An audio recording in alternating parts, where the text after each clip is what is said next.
Chapter 27, Question 1. Despite the fact that most of Latin America had been independent of colonial rule since the early 19th century, why did it still see much of the same anti-Western Marxist agitation that would characterize post-colonial Africa and Asia in the years after World War II? The internal pattern within and between Latin American countries in the post-war era demonstrated the dynamic between international events and internal development.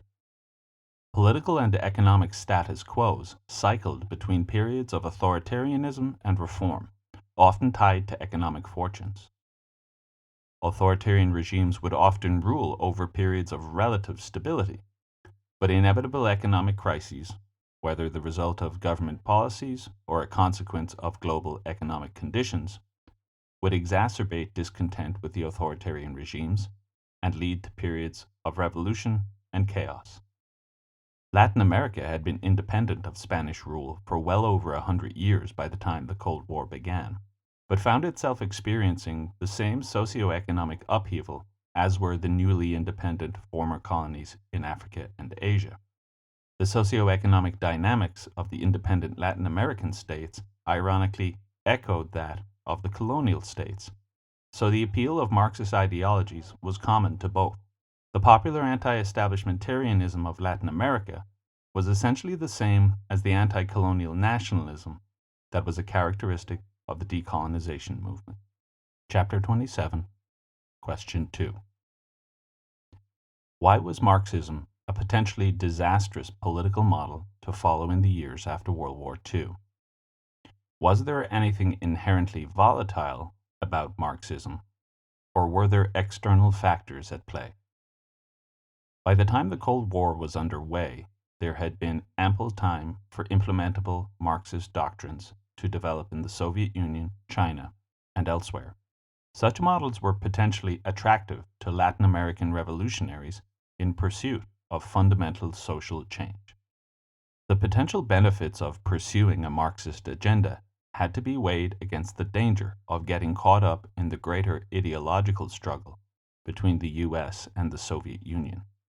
For example, in Bolivia, Guatemala, and Cuba, revolutionaries challenged the pre-existing fundamentals of society and government, but unavoidably had to accede to the power dynamics of the Cold War and the hemispheric interests of the United States.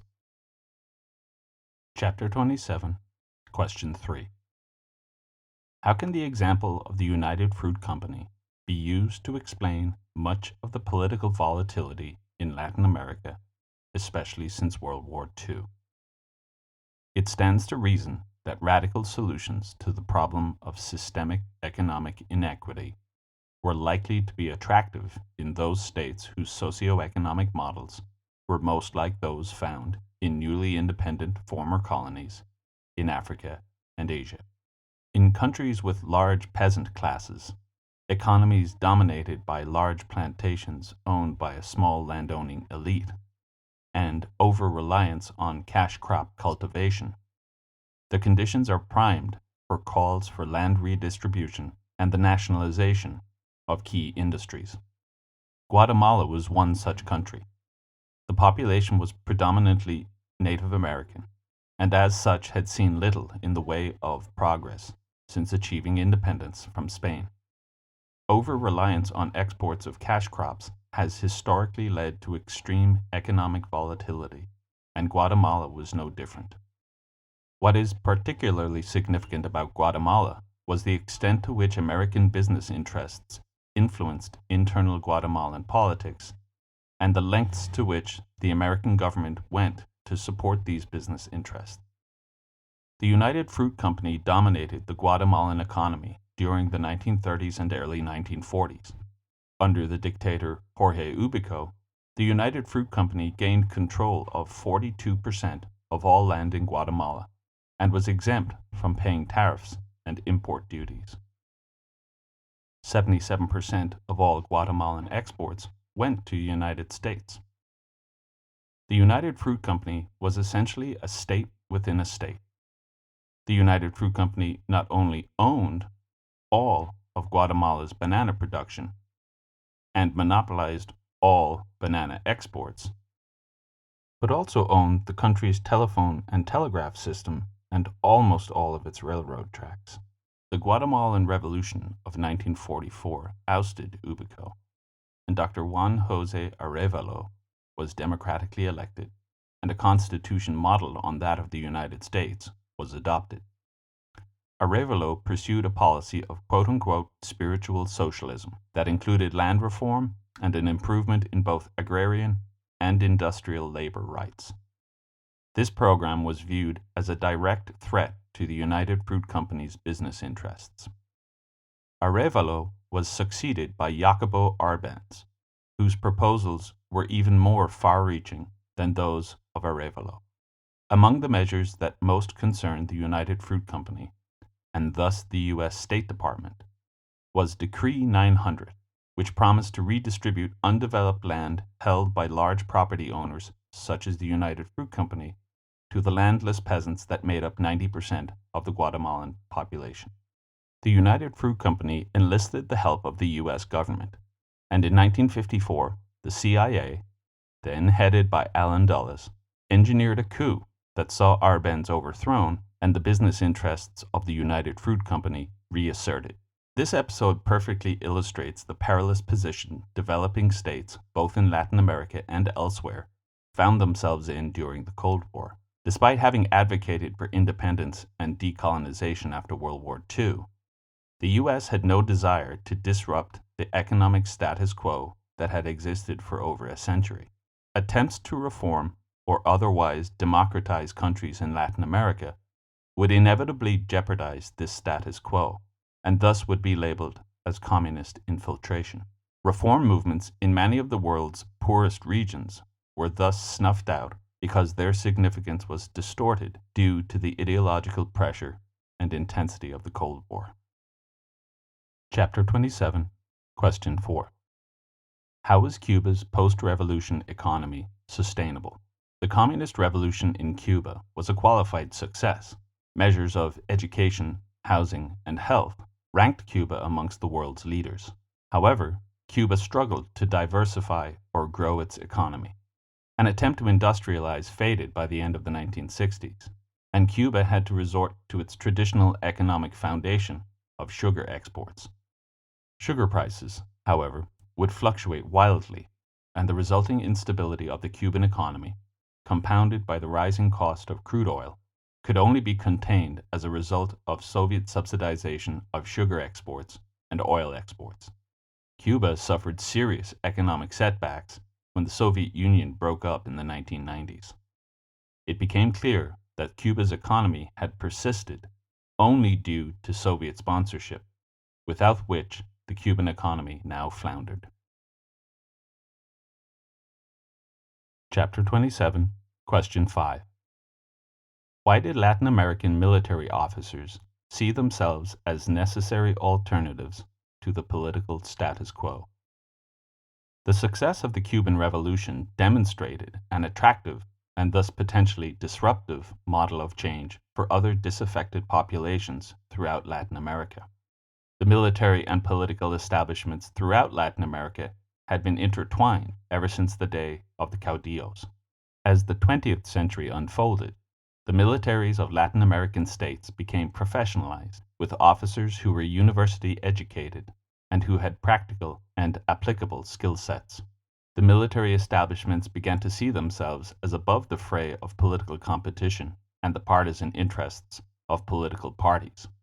They saw themselves as true representatives of the nation. Military officers came to believe that with their organizational skills and technical training, that they were the ones with the ability and sense of responsibility necessary to overcome their nation's challenges. Martial law and the marginalization of the democratic process were seen as necessary sacrifices.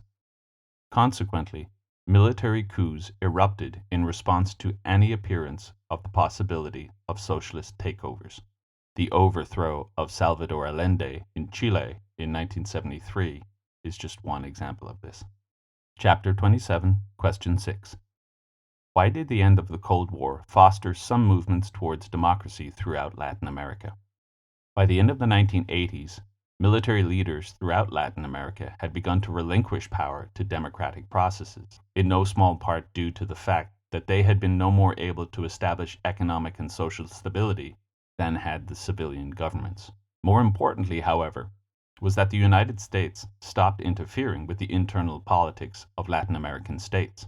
In the post-war era, Latin American states, much like countries in Europe, turned to socialist socioeconomic models as vehicles for greater social equity. The US, in an effort to counter communist expansion, therefore, would consciously interfere with democratic-leaning organizations, lest they prove to be Trojan horses for communist infiltration. Conversely, they backed and in some cases installed brutal authoritarian regimes that they saw as acceptable when contrasted with potential communist expansion in South America.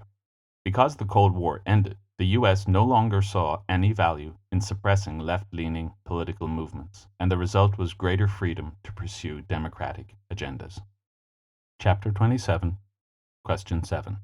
What is a banana republic, and what does it have to do with the United States? The phrase originates with the US-backed overthrow of Jacobo Arbenz in Guatemala in 1954. In that case, in reaction to proposed policies that the US felt were unacceptably left-leaning, but also to protect American business interests in the banana industry, the US removed from power a democratically elected government in favor of a military junta who were happy to maintain the economic status quo. This is a strategy that the US applied repeatedly, and those states under military rule that maintained agrarian export economies at the expense of their own citizens would become known as banana republics. Chapter 25, Question 8. In what ways is the movement of peoples north from Latin America a legacy of 19th century and Cold War US foreign and economic policy? From 1950 to 1985, the population of the US grew by 100 million, while the population of Latin America grew by 240 million. This is despite the fact that they started with comparable populations. While the Latin American population grew, its economy did not keep pace, and adherence to an agrarian-based export economy left most Latin American economies limited and unstable. The sort of socioeconomic structures that inevitably accompanies this economic model are invariably inequitable. It is near impossible for an agrarian economy with finite land, subject to the whims of the global market, and with a still growing population, to sustain an acceptable standard of living. Years of American interference in Latin American politics, along with its support of anti-communist insurgent groups, paved the way for unstable societies within which the narcotics trade has flourished. The extreme violence related to the drug trade, dubbed narco-terrorism, has prompted a mass exodus of people from those areas. Had the United States been less of an impediment to socioeconomic progress in Latin America during the Cold War, it is quite likely that the resulting progress might have created conditions that would obviate the need for mass migrations.